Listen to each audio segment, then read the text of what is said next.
நான் திரு குமார்ட்ட இப்போ இதன் மூலமாக கிடைச்சிருக்கக்கூடிய இந்த தீர்ப்பு மூலமாக கிடைச்சிருக்கக்கூடிய மைலேஜ் ஒரு பொலிட்டிக்கல் மைலேஜாக பார்க்கப்படாதா? இது வந்து தமிழக அரசுக்கு கிடைத்த வெற்றின்றதை தாண்டி திரு மு.க. ஸ்டாலின் அவர்களுக்கு கிடைத்த வெற்றி அப்படின்ற ஒரு பிம்பம் வராதா? அவருக்குரிய திமுகவில் இருக்கக்கூடிய அட்வொகேட் டீம் வந்து நல்ல அவங்க ஹார்ட் ஒர்க் பண்ணுறாங்க. அவங்க வந்து நான் ஏற்கனவே சொன்னது போல் திரு வில்சன் எல்லாம் ரொம்ப நல்ல ஆழமாக நுணுக்கமாக ஆராயக்கூடியவர் எனக்கு தெரியும். அவரெல்லாம் இதில் நிறைய செயல்பட்டு நல்ல வெற்றி வாங்கி கொடுத்துருக்கார். ஆனால் இப்போ தமிழ்நாட்டில் வைஸ் சான்சலர் வந்து முதலமைச்சராக இருந்தால் 20 மாநிலத்தில் பிஜேபிக்கு முதலமைச்சராக துருவா வந்துடுவாங்க. அது இல்லை, அது அந்த கட்சிக்கு ரெண்டு கட்சிகளுக்கு கிடைச்ச வெற்றின்று அதுதான் நம்ம ஏற்கனவே சொன்னேன். அதான்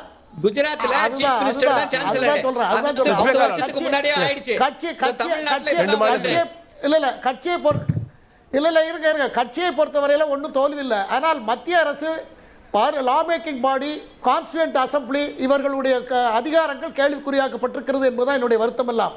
அந்த வகையில் தான் நான் வருத்தப்படுகிறேன். நான் பேரறிவாளன் வழக்கிலிருந்து இதை சொல்லிக் கொண்டிருக்கிறேன். பேரறிவாளன் வழக்காக இருந்தாலும் சரி, அதே போல் 70 விடுதலை இருந்தாலும் சரி, 142ஐ பயன்படுத்தி அது 2 மாதம் அதில் நியாயம் இருக்கிறது. ஆனால் இதில் வந்து ஆளுநரை வந்து குற்றவாளி மாதிரி கோட் பண்ணியிருக்கிறது வந்து என்னால் ஏற்றுக்கவே முடியல. ஏன்னா அவர் அந்த கிரே ஏரியாவை அவர் நிரப்பல. அவர் அதை கொஞ்சம் அதிகமாக யோசிச்சு அவர் என்ன வேணா பண்ணியிருக்கலாம். அந்த கிரே ஏரியாவை நிரப்பது பார்லிமெண்ட் தான் சட்டம் ஏற்றிருக்கணும். பார்லிமெண்ட் அதை அமெண்ட்மெண்ட் கொண்டு வந்துருக்கணும். ஒரு நிமிஷம் நான் முடிச்சு நான் பேசுங்க. என்ன இல்லைன்னா என்ன பண்ணியிருக்கணும்? இந்திரா காந்தி காலத்துலலாம் என்ன பண்ணுவாங்கன்னா, திரு சாந்தி பூஷனா இருக்கட்டும், ஜி ராமசாமி எல்லாத்தையும் அவங்க கூப்பிட்டு சில இந்த மாதிரி சிக்கலான கேஸ்களாக இருந்தால் அவங்களே கூப்பிட்டு டீ குடிக்கிறதுக்கு உட்கார வச்சு அந்த கேஸினுடைய க்ரஸ்ட் ஆஃப் த பாயிண்ட்டை வந்து டிஸ்கஸ் பண்ணி எப்படி பண்ண போறீங்க, என்ன பண்ண போறீங்க கேட்குற பழக்கம் அன்னைக்கு இருந்தது. இன்னைக்கு அதெல்லாம் இல்லை. இன்னைக்கு அந்த பழக்கங்கள்லாம் இல்லை. அவங்களுக்கு ஒரு இன்ட்ரெஸ்ட் கொடுக்கல. அதனால இதெல்லாம் தான் இந்த அவங்க எடுக்கிற முடிவுகளுக்கு நேர் எதிராக முடிகிறது. இந்த விஷயத்தை பொறுத்தவரையில இந்த கிரே ஏரியாவை நாடாளுமன்ற தெளிவு இல்ல பாராளுமன்ற ஜனநாயகத்துக்கும் தான் பெரிய கேள்விக்குறி. பாராளுமன்ற தெளிவுபடுத்தாததால நீதித்துறை வந்து இந்த கிரே ஏரியாவை நிரப்பிட்டாங்கன்னு சொல்ல வரீங்களா சார்? ஆமா பாராளுமன்றம் செய்ய வேண்டிய இவங்க என்ன பண்ணியிருக்கணும்? குடியரசுத் தலைவர்கிட்ட சுப்ரீம் கோர்ட் ஜட்ஜி ஒரு லெட்டர் அனுப்பி இதை போல இருக்கு, நாங்க முடிவெடுக்க போறோம், நீங்க எதுக்கு என்ன கேட்டு சொல்லுங்கன்னு கேட்டிருக்கணும். அல்லது குடியரசுத் தலைவர் அழைத்து பேசியிருக்கணும். ஒரு சுமூகமான ஒரு முடிவெடுத்து மத்திய பாராளுமன்றத்தை நெருக்கடி கொடுத்து அவங்க ஒரு சட்டத்தை ஏற்றி இதை கொண்டு போயிருக்கணும். இதற்கு இந்த நீதிபதிகளுக்கு இந்த மாதிரி ஒரு யோசனை தோணவில்லை. ஏன் என்றுதான் எனக்கு புரியவில்லை. ஆகையினால இது போகும். அரசியல் சார்ஜத்துக்கு பெஞ்சுக்கு போகாது என்றோ ரெவியூ போடக்கூடாது என்றோ எந்த இதுவும் கிடையாது. இது அதற்கு அப்ளிகேபிள், அது எலிஜிபிளான கேஸ் கண்டிப்பா போகும். சிறிய குறுக்கீடு மட்டும் பிரேக் பண்ணணும். திரு இப்ராஹிம், அதாவது நன்கு கவனித்து பாருங்க. மக்கள் எல்லாம் தெளிவாக பாக்குறாங்க. இன்னைக்கு ஆளுநர் அவர்கள் சட்ட விதிமீறலாக அரசியலமைப்பு சட்டம் 200க்கு விதிமீறல் செய்து விட்டார் என்று உச்சநீதிமன்றம் தீர்ப்பளித்ததுக்கு எதிராக இன்றைக்கு பாஜகவோட ஆதரவு நிலைப்பாடோடு ஆளுநருக்கு உச்சநீதிமன்றம் ஒரு தீர்ப்பு கொடுத்துருச்சான். அதற்காக நீதிமன்றத்தையே கேள்வி எழுப்பக்கூடிய அளவுக்கு இந்த இரு அவைகள்ல உட்கார்ந்துட்டு 2 பேரும் பேசுறாங்க பாருங்க. இதுதான் இருக்கிறதுலயே ஆளுநர் அவர்களுக்கு மிகப்பெரிய இழுக்கை கொண்டு வருவது இவங்க தான். இப்ப நாங்க என்ன கேட்கிறோம்? ஒவ்வொரு இடத்திலையும் அரசியல் விதிமீறல் செய்ததை தெல்ல தெளிவாக உச்சநீதிமன்றம் தீர்ப்பின் வாயிலாக தெளிவாக சொல்லியிருக்க. உங்களுக்கு வீட்டோ பவர் கிடையாது, உங்களுக்கு தனிப்பட்ட அதிகாரம் கிடையாது, நீங்கள் எதற்காக கெடுப்பில போடுறீங்க, மணிப்பில்லா எதுக்காக மாத்துறீங்க, ஏன் பஞ்சாபோடைய வழக்கிலே நீங்க சுதாரிக்கவில்லையா என்று பல கேள்விகளை உச்சநீதிமன்றம் கேட்ட பின்புதான் இந்த தீர்ப்பு வந்தது என்று கூட தெரிந்து கொண்டு இன்றைக்கு இந்த குடியரசுத் தலைவருக்கு குடியரசுத் தலைவருக்கு அனுப்பி ஒரு வார்த்தைக்கு என்ன அனுமதிக்க வேண்டும். இந்த நிலைமையில நேரடியாக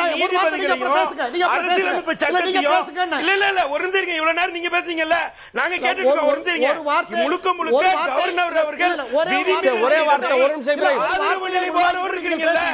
இதுக்கு கேள்வி கேட்கிற மனப்பான்மை. ஒரே நிமிஷம் குமார், ஒரே வார்த்தை சொல்லி. இல்ல ஒரு வார்த்தை சார், ஒரு இந்த அரசியல் சாசனத்தை எங்களுக்காக நாங்களே எழுதி நாங்களே ஏற்றுக்கொண்டு இருக்கிறோம் என்றுதான் மக்களே எழுதின மாதிரி தான் அரசியல் சாசனத்தோட பிரியாமல் இருக்கிறது. ஆகையினால் நீதிமன்றத்தை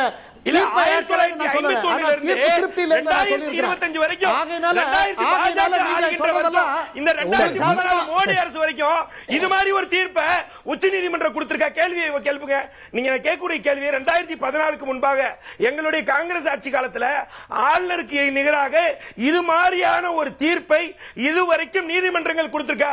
நீதிமன்றங்கள் மீது பழி போடுவதை விட்டுவிட்டு ஆளுநர் செய்யக்கூடிய இழுக்கான குற்றம் சாட்டுங்க.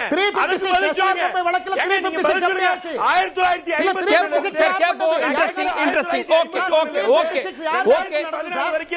இப்ராஹிம் விட்ட பாயிண்ட்ல இருந்து எஸ்ஆர் பொம்மை கேஸ் எல்லாம் யாருடைய ஆட்சி காலத்தில் வந்தது? காங்கிரஸ் நியமித்த ஆளுநர்களுக்கு எதிராக ஜட்ஜ்மெண்ட் வந்தது இல்லையான்னு கேட்கிறாரு. இறுதி கருத்தாவே சொல்லிடுங்க. இல்ல, முழுக்க இவ்வளவு நேரம் பேசின இருவருமே பாருங்க, மக்கள் எல்லாம் நன்கு பார்த்து கொண்டிருக்கிறாங்க. கிட்டத்தட்ட தெள்ள தெளிவாக ஜட்ஜ்மெண்ட் கொடுத்திருக்காங்க. இந்த ஜட்ஜ்மெண்ட் சுப்ரீம் கோர்ட் ஜட்ஜ்மெண்ட் பத்தி பேசிட்டு அதுக்கான கேள்வி எழுப்போம். There is no scope for the governor to simplicate declare withholding asset. எந்த தனிப்பட்ட அதிகாரமும் இல்ல. ஒரு மாசத்துக்குள்ள முடிவெடுங்க, அப்படி இல்ல மறுபரிசீலனை 3 மாசத்துக்குள்ள முடிவெடுங்கன்ற அளவுக்கு we are bound to இந்த முடிவெடுக்க சொல்லக்கூடிய அளவுக்கு உச்ச நீதிமன்றத்தை இந்த அளவுக்கு தள்ளியது இந்த ஆளுநர்கள் தான். இந்த மோடியுடைய ஆட்சி காலத்தில் இருக்கக்கூடிய பாஜக ஆளுநர்கள் தான். அதனாலதான் இந்த கேள்வியை கேட்கிறோம். 1950ற்கு பின்பாக 2014 மோடி ஆட்சி வருவதற்கு முன்பாக இது மாதிரியான தீர்ப்பு இருந்திருந்தால் அதெல்லாம் மேற்கோள் காட்டியிருப்பாங்க. அதை மேற்கோள் காட்டலையே. நேரடியாக 2023 நடந்த பஞ்சாபுடைய வழக்கையும் இந்த வழக்கு மட்டும்தான் ஆளுநருக்கு எதிரான மிகப்பெரிய வழக்காகவும், அதுவும் அவங்களுடைய காலத்தை இப்ப நீங்க சொல்றீங்களா as soon as possible, அண்ணல் அம்பேத்கர் சொன்ன வார்த்தை இந்த 2014 வரைக்கும் அப்படிதான் இருந்தது.